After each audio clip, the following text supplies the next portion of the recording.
नमस्कार, मैं हूं सुनील बॉबी और आप इस समय देखना शुरू कर चुके हैं अपना खास कार्यक्रम एजुकेशन एंड जॉब बुलेटिन यानी बिहार शिक्षा समाचार, जहां बातें करते हैं बिहार शिक्षा विभाग की खबरों की, बिहार के शिक्षकों की बातें और छात्र छात्राओं की बातें। आपको बता दें कि बिहार के नियोजित शिक्षकों का अब ट्रांसफर और स्कूल पोस्टिंग जल्द किया जाएगा। इसके लिए बिहार शिक्षा विभाग अब पूरी खाका तैयार करने में तेजी से जुट गई है। वहीं शिक्षा विभाग की अनुकंपा पर नियुक्ति का अलग कैडर बनेगा, यानी अनुकंपा पर जो बहाल होंगे उनके लिए अलग कैडर बनेगा। नियमावली की जा रही है तैयारी, जल्द ही जाएगी कैबिनेट की स्वीकृति के लिए। शिक्षा विभाग में अनुकंपा पर नियुक्ति के लिए एक अलग कैडर बनाया जाएगा। इसे लेकर एक नियमावली तैयार की जा रही है, जिसे जल्द ही राज्य कैबिनेट से स्वीकृति ली जाएगी। कैबिनेट की स्वीकृति के बाद राज्य में यह लागू हो जाएगा। बताते चले कि सेवा काल में मृत शिक्षकों के आश्रितों को अनुकंपा पर नियुक्ति की कार्रवाई चल रही है। इसी क्रम में उक्त निर्णय लिए गए हैं, तो यह बड़ा कार्य बिहार शिक्षा विभाग में किया जा रहा है। वहीं बता दें कि बंशीधर बर्जवासी परिवर्तनकारी प्रारंभिक शिक्षक संघ के प्रदेश अध्यक्ष को बर्खास्त कर दिया गया है। प्रखंड शिक्षक बंशीधर बर्जवासी को बर्खास्त कर दिया गया है। प्रखंड नियोजन इकाई ने आपको बता दें कि बीते बुधवार को यह कार्रवाई की है। इससे पहले जिला कार्यक्रम पदाधिकारी स्थापना की ओर से 28 मार्च को प्राप्त आदेश के आलोक में 30 मई को उत्क्रमित मध्य विद्यालय रक्षा पूर्वी मड़वन के शिक्षक बर्जवासी को निलंबित करते हुए विभागीय कार्रवाई के अधीन किया गया था। विभागीय कार्रवाई के संचालन के लिए प्रखंड पंचायती राज पदाधिकारी मड़वन को संचालन एवं बीओ मड़वन को उपस्थापन पदाधिकारी बनाया गया था। 23 जुलाई को अंतिम प्रतिवेदन दिया गया। वहीं सोशल मीडिया पर इसके खिलाफ में शिक्षक जो हैं एकजुट होने लगे हैं, गोलबंद होने लगे हैं और एक बार फिर से बड़े आंदोलन के संकेत भी मिल रहे हैं। अपने नेता पर कार्रवाई के बाद शिक्षक गुस्से में भी हैं। वहीं डीएम ने यानी कि मुंगेर डीएम ने हेडमास्टर को लगाई फटकार, सही उत्तर नहीं देने पर शिक्षक निलंबित। कुतलूपुर पंचायत के मध्य विद्यालय राम सी टोला जांच के लिए पहुंचे थे जिलाधिकारी। हम आपको बताते चल जाए कि जिलाधिकारी यानी मुंगेर जिलाधिकारी अवनीश कुमार सिंह के द्वारा बीते दिन आपको बताते चले कि कुतलूपुर पंचायत के मध्य विद्यालय राम सी टोला कुतलूपुर का निरीक्षण किया गया, जहां बच्चों से भी पठन पाठन की जानकारी ली गई। बच्चों द्वारा हिंदी के प्रश्नों का भी सही उत्तर नहीं देने पर शिक्षक ओम प्रकाश को निलंबित करने तथा विद्यालय के प्रधानाध्यापक की असंतोष कार्यशैली पर स्पष्टीकरण पूछते हुए विभागीय कार्रवाई करने एवं जिला शिक्षा पदाधिकारी द्वारा विद्यालय का निरीक्षण करने पर प्रखंड शिक्षा पदाधिकारी सह डीपीओ से स्पष्टीकरण करते हुए विभागीय कार्रवाई का निर्देश दिया है। इस अवसर पर उप विकास आयुक्त अजीत कुमार सिंह सहित अन्य अधिकारी भी साथ में मौजूद थे। वहीं स्कूल संचालन में लापरवाही पर डीपीओ ने की एचएम के निलंबन की अनुशंसा।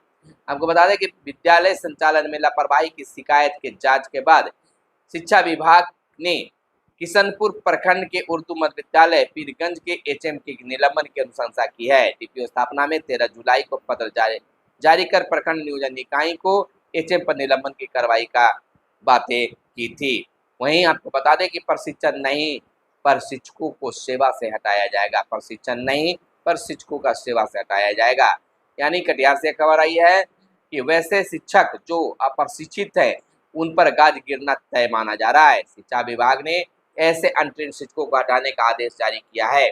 मालूम हो कि अप्रशिक्षित शिक्षक के रूप में नियुक्त ऐसे शिक्षक जिन्होंने 31 मार्च 2019 से 19 अक्टूबर 2022 तक प्रशिक्षण प्राप्त कर लिया है, वे ही सेवा में बने रहेंगे। स्थापना के डीपीओ रूबी कुमारी ने इस बाबत सभी बीईओ से इस पर रिपोर्ट भी मांगी है। वहीं आगे की खबर बता दें कि शिक्षक भर्ती परीक्षा अगस्त में नहीं, कई तारीखें बदली, 21 परीक्षाओं का संशोधित कैलेंडर भी जारी बीपीएससी के द्वारा कर दिया गया है। शिक्षा विभाग के खाते से 3 करोड़ रुपए हो गए गायब। उत्तर बिहार ग्रामीण बैंक के खाता प्रबंधन ने सदर थाने में दर्ज कराया है केस। निफ्ट के माध्यम से सरकारी खातों से खाते से ट्रांसफर की गई राशि बैंक प्रबंधक द्वारा केस दर्ज कराए जाने से शिक्षा विभाग में हड़कंप मच गया है। तो यह बहुत बड़ी बात है, 3 करोड़ रुपए की गायब की बात है। शक्ति एचएम का वेतन रोका, शिक्षक निलंबित, शिक्षा में सुधार होते तक एचएम का वेतन रोका गया। पिछड़े बच्चों को दक्ष कार्यक्रम में शामिल करने का निर्देश दिया गया है मुंगेर के डीएम के द्वारा। तो यह बड़ी कार्रवाई मुंगेर डीएम के द्वारा किया गया है। वहीं बीपीएससी शिक्षिका को मातृत्व और विशेषावकाश मिलेगा। यह अररिया में मामला आया है। बीपीएससी से बहाल शिक्षिका को मातृत्व अवकाश, आकस्मिक अवकाश और विशेषावकाश मिलेगी। सभी तरह के संशय को खत्म करते हुए स्थापना डीपीओ रवि रंजन कह सकते हैं कि रवि रंजन ने पत्र भी जारी किया है। हालांकि दिसंबर 2023 में भी डीपीओ ने पत्र जारी किया था, फिर भी कई विद्यालयों से ऐसी शिकायत मिल रही थी कि हेडमास्टर द्वारा विशेषावकाश नहीं स्वीकृत किए जा रहे हैं। तो इस तरह का मामलों पर विराम लग गया है। बीपीएससी अभ्यर्थियों को डेटाबेस तैयार किया जाएगा। फर्जी अभ्यर्थियों का परीक्षा में शामिल होने से रोकने की हो रही है यह कवायद।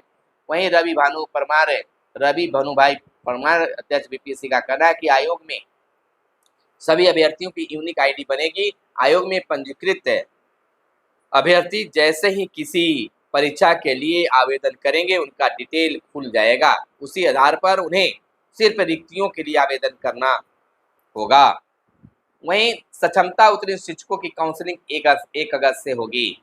डीआरसी व शैक्षणिक और प्रशैक्षणिक समेत अन्य प्रमाण पत्रों की मूल प्रति के साथ उपस्थित होंगे शिक्षकों की कोटे के अनुसार तिथि निर्धारित की गई है। यह सिवान की व्यवस्था है, 5 प्लॉट में किया गया है। ऐसे पूरे बिहार में 1 अगस्त से सक्षमता पास नियोजित शिक्षकों की काउंसलिंग है। शिक्षकों का स्थानांतरण पदस्थापन की प्रस्तावित नीति का ड्राफ्ट तैयार। अनुकंपा पर नियुक्ति की बदलेगी नीति। स्कूलों के संचालन का समय भी बदलेगा। बिहार के शिक्षा मंत्री सुनील कुमार ने कहा कि बहुत जल्द इस पर 2 दिनों में निर्णय लिया जाएगा कि समय सारणी क्या होगा, रूटीन कैसे होंगे, छुट्टी पर क्या बातें होगी, तमाम चीजों पर बातें करने की बातें की गई है बिहार के शिक्षा मंत्री सुनील कुमार के द्वारा। प्रशिक्षण ले चुके अप्रशिक्षित शिक्षक ही अब सेवा में बने रहेंगे, बाकी को हटा दिया जाएगा। यह पूरी की पूरी बात क्लियर हो गई है। वहीं उच्च शिक्षा की पढ़ाई देश में करने पर 10 लाख तक सस्ता लोन मिलेंगे। यानी कि अपने देश में अगर आकर पढ़ाई करते हैं तो 10 लाख तक के लोन दिए जाएंगे। यह खबर दिल्ली से आई है। बच्चों के नाम से एनपीएस खाता खुलेगा पेंशन स्कीम मामले में। 18 साल से कम उम्र के बच्चों किशोरों के लिए उनके माता पिता और अभिभावक के खाते में योगदान कर सकेंगे। आपको बताते चले कि यह नई व्यवस्था बनाई गई है और इसके लिए कई बातें भी निकल कर भी सामने आ रही है। निजी क्षेत्र के कर्मचारियों के लिए कटौती की सीमा भी बढ़ा दी गई है। वहीं सरकार का संकेत बहाल नहीं होगी पुरानी पेंशन योजना। वहीं आपको बता दें कि नई पेंशन स्कीम में ही कुछ बदलाव करने की तैयारी है। बच्चों के लिए अभिभावक खोल सकेंगे पेंशन खाता, इसका मिलेगा लाभ। पेंशन हाल के चुनावों में राजनीतिक बहस का एक अहम मुद्दा बनकर उभरा है। आम बजट 2024-25 में भी पेंशन को लेकर कुछ खास संकेत हैं। परोक्ष तौर पर यह तो संकेत दे दिया गया है कि पुरानी पेंशन योजना लागू करने की सरकार की कोई मंशा नहीं है। हाल में संपन्न हुए लोकसभा चुनाव उसके पहले राज्यों के चुनाव में भाजपा को जो जीत मिली थी उससे सरकार पेंशन के मुद्दे पर अब बैक फुट पर नहीं है। यही वजह है कि उनसे नई पेंशन स्कीम में ही कुछ बदलाव करने की बात कही है।